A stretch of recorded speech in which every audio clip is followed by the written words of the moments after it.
The rain lashed against the glass facade of St. Helena Hospital, turning the city outside into a trembling blur of light and shadow. Inside, everything was sterile, too clean, too quiet.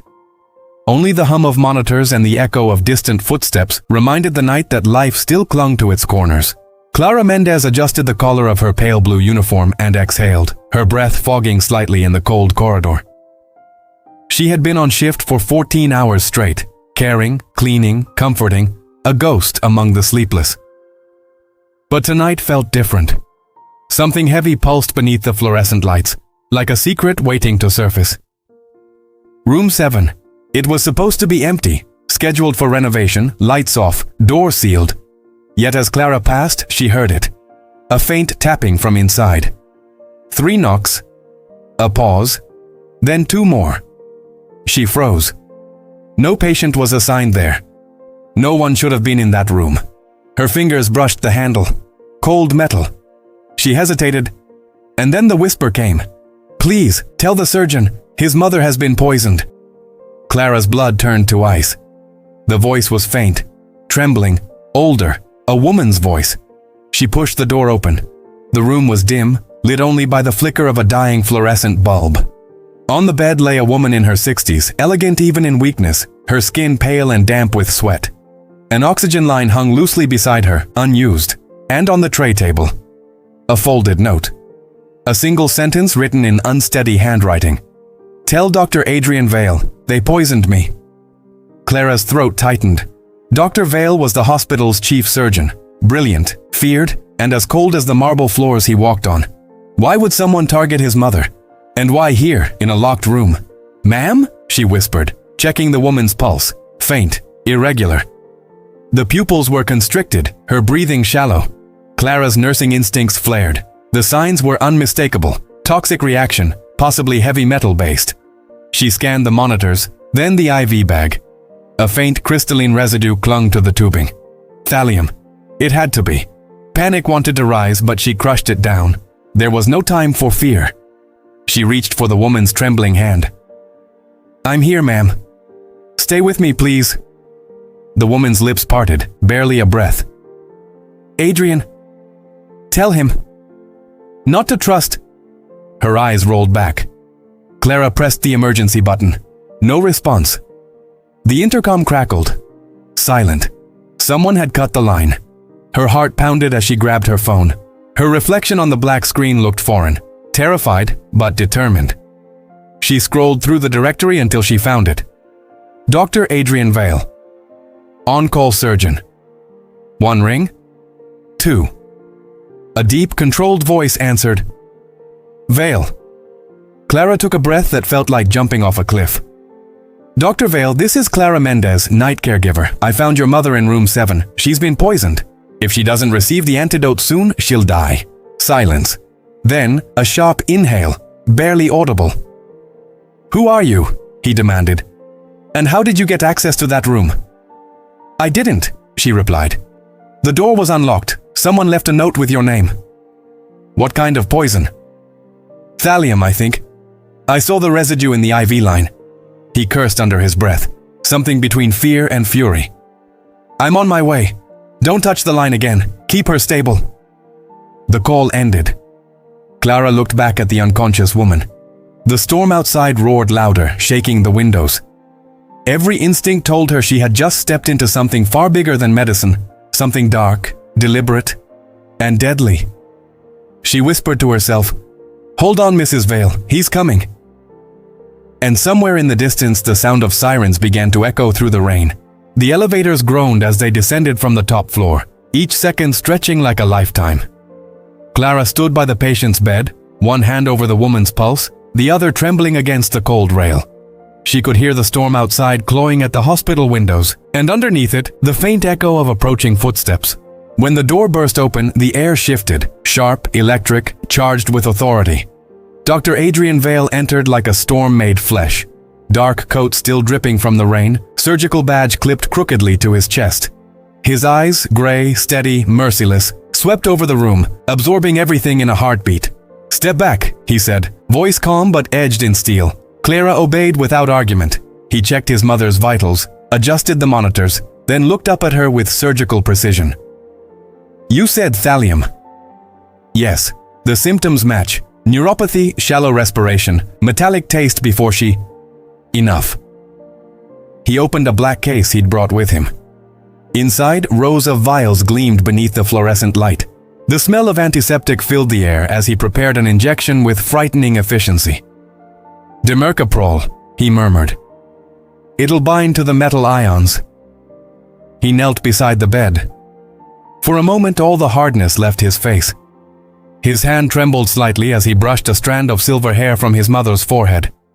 The gesture was intimate, human. Then it was gone, replaced by precision again. Clara watched in silence. She had never seen a man move with such control, and such buried fear. He injected the antidote slowly, whispering under his breath words she couldn't hear. When he finally spoke, his voice was lower, almost dangerous. "Who else knows about this?" "No one," Clara answered. "I called you first." "Good, keep it that way." Their eyes met. Something unspoken passed between them, mistrust and gratitude tangled in the same breath. The monitor beeped. His mother's pulse began to steady. A color, faint but real, returned to her cheeks. Adrian exhaled, tension bleeding from his shoulders. Then, without warning, he turned his attention back to Clara. "You shouldn't have been here. If I hadn't, she'd be dead. And now you're involved in something you don't understand." He stepped closer, his presence overwhelming. The scent of rain and adrenaline clung to him. "There are people in this hospital who don't want her alive," he said quietly. "If they realize you've seen this, you're next." Clara's pulse quickened. "Then tell me what's going on." "Not here." He pulled a small envelope from his coat pocket and handed it to her. "This was found under her pillow. It has your name on it." She unfolded it slowly. Inside, just 3 words written in trembling ink. "Trust no one." Her breath caught. The lights flickered. Somewhere down the hall, a door slammed. The building itself seemed to hold its breath. Adrian's jaw tightened. "They know I'm here." He grabbed his mother's chart, closed the case, and met Clara's eyes one last time. "Get to the east stairwell. Don't stop. Don't speak to anyone wearing this badge." He tapped the hospital emblem on his chest. "I'll find you when it's safe." And before she could respond, he was gone, disappearing into the sterile labyrinth of corridors, leaving behind only the echo of rain and the scent of danger. Clara stood frozen, the note still trembling in her hand. In the distance, alarms began to sound. The alarms echoed down the corridor like a heartbeat out of rhythm. Clara pressed herself against the wall, clutching the folded note as if it were oxygen. Every hallway looked the same, white, endless, humming with the pulse of machines that didn't care who lived or died. She reached the east stairwell, empty, except for the faint scent of disinfectant and blood. A single drop on the tile, still warm. She followed it before her mind could argue. At the bottom of the stairs, she found an abandoned badge, Hospital Administration. Her breath hitched. Whoever had cut the communications wasn't an intruder. They worked here. A door creaked open behind her. She spun. It was Adrian. His coat was gone, shirt sleeves rolled up, rainwater still tracing his jawline. In his eyes, the storm itself. "You didn't listen. You said to run, not to hide." Their voices were whispers carved from panic. He exhaled sharply, glancing around. "They're scrubbing surveillance feeds. Someone replaced the medication log from my mother's room. The poison wasn't an accident. It was authorized." Clara felt the floor tilt beneath her. "By who?" "That's what I'm trying to find out. But every file I open vanishes minutes later." A silence stretched between them, charged and fragile. Rain hammered the window, and somewhere a generator kicked in, plunging the floor into backup lighting. Dim, red, breathing like a heartbeat. Adrian's gaze softened for the first time. "You saved her, Clara. You shouldn't have to pay for that." She swallowed hard. "You think whoever poisoned her will come after me next?" "They already have." He handed her a photo printed from security footage. It showed her leaving room 7 2 hours earlier, time-stamped before she'd even entered. Her image had been planted. "They're framing you," he said quietly. A nurse who tampered with medication. The perfect scapegoat. The world seemed to shrink to the space between them.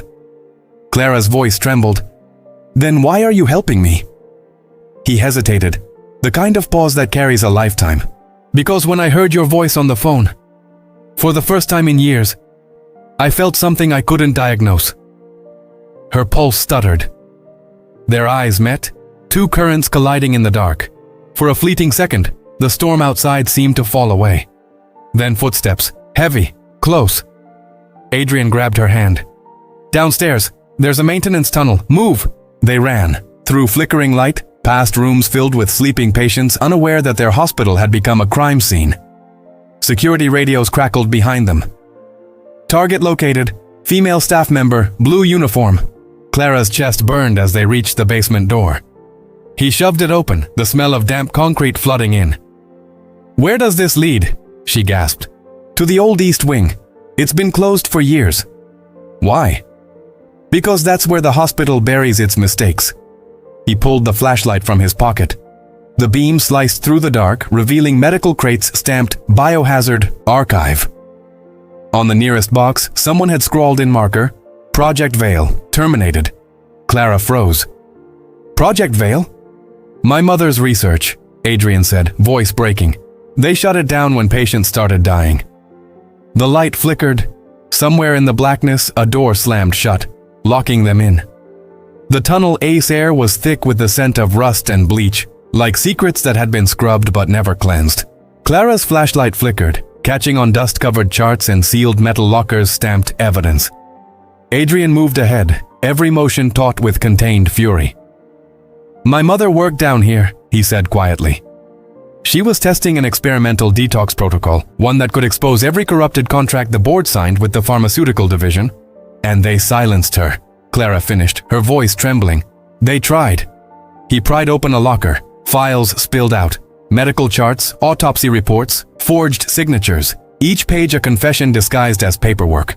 One name appeared over and over again. Dr. L. Wexler, Chief of Ethics Committee. The man whose photo hung in every hospital corridor. "He signed these," Adrian whispered. "Approvals for drugs that killed patients, and he made it look like her research caused it." A metallic clang echoed down the corridor. They froze. Footsteps. Slow, deliberate. Clara's hand brushed his. The contact steadied her pulse but set something else alight between them. He met her eyes, gray steel meeting dark amber, and for a heartbeat, the world narrowed to that look. Then a voice cut through the dark. "Drop the light, doctor." Two security officers emerged from the shadows, guns drawn, badges gleaming under the flicker. Wexler followed behind them, immaculate in his white coat, expression serene. "I warned your mother what happens to people who confuse idealism with loyalty," Wexler said. "Now you've made the same mistake." Adrian's jaw clenched. "You poisoned her." "No," Wexler replied smoothly. "The toxin was delivered by her own assistant. A Miss Mendez, wasn't it?" Clara's breath caught. "That's a lie." "Is it? Surveillance places you entering room 7 with a syringe." Wexler stepped closer, eyes glittering. "Such devotion, Clara. Risking your life for a man who will abandon you the moment it's convenient." Adrian moved before thought, grabbing the nearest metal tray and slamming it into the light switch. Darkness swallowed them. Gunfire cracked. Sparks showered the hallway. "Run!" he shouted. They sprinted through the labyrinth of tunnels as bullets ricocheted off concrete. Adrian pulled her through a maintenance hatch that opened into the hospital laundry chute. They tumbled down in a cascade of sheets and steam, landing hard among metal carts. For a long moment, neither spoke. Only their ragged breathing and the hiss of boilers filled the air. Then Adrian reached over, brushing dust from her cheek with trembling fingers. "You believe me, don't you?" she whispered. "I believe in what I saw tonight," he said. "And that's you saving her life when everyone else looked away." Something fragile and dangerous passed between them, trust forged in adrenaline and darkness. Above them, the hospital alarms wailed again, a mechanical scream that meant the hunt had begun. Clara met his gaze. "What now?" "Now," Adrian said, standing. "We stop hiding. We bring them the truth." He pulled a flash drive from his pocket, the data he'd copied from Wexler's files. "Everything they tried to bury is here. If we can get this to the press, they can't erase us both." The sound of boots thundered above them. Clara grabbed his hand. "Then we don't have much time." They moved toward the service elevator, the only path left between survival and silence. As the doors closed, their reflection in the metal panels stared back. A surgeon with too much guilt, a caregiver with too much courage, and between them the faint spark of something that neither poison nor power could destroy. The elevator shuddered as it rose, gears grinding under the weight of pursuit. Somewhere below, shouts echoed, the hunt closing in. Clara pressed a hand against the cold wall to steady herself. The air between her and Adrian felt electric, charged with fear and something neither could name. "If we reach the research wing," Adrian said, "we can transmit the files directly to the State Commission. They'll have no choice but to open an inquiry. And if we don't, then we vanish, like every name on those reports." The door slid open onto the deserted upper floor. The long corridor stretched ahead, bathed in sterile white light. Every footstep felt like a countdown. They slipped into the diagnostics lab. Computers hummed quietly, screens still logged in under admin access. Adrian connected the flash drive. A progress bar appeared, uploading evidence 7%. Clara scanned the hallway, heart hammering. "Hurry," she whispered. "They'll trace us." He gave a small, humorless smile. "They already have." The overhead lights dimmed, replaced by the red pulse of emergency lockdown. Doors sealed automatically with a hiss of compressed air. A voice rang through the hospital intercom, calm, authoritative, and terrifyingly familiar. "Dr. Vale, Miss Mendez, you've both made a serious mistake." "Wexler." Clara's hand tightened on the desk. "He's everywhere." "No," Adrian murmured. "He's desperate." The upload reached 42%. Suddenly, the monitors went black. The power grid had been cut. "No, no, no," Adrian muttered, slamming a fist against the console. Clara moved toward the backup generator. Sparks danced as she tore open the panel. "Tell me what to do." "Bypass the coolant fuse. It'll reroute enough power for 60 seconds. Then move." Her fingers worked fast, trembling but precise. Sparks singed her wrist. Pain shot up her arm. She didn't stop. When the lights flickered back to life, Adrian stared at her like he was seeing her for the first time. "You just saved us again." "Then use it," she said, voice breaking. "Don't waste it." The upload jumped. 73%, 91%, 100%. A tone chimed. Transmission sent. Relief flooded the room. Brief, fragile. Then the door exploded inward. 2 guards stormed in, followed by Wexler, his coat immaculate, his expression venomous. "You think the truth saves you?" he sneered. "You've doomed yourself, Doctor." Adrian stepped forward, shielding Clara. "You killed my patients, my colleagues, and you tried to kill my mother."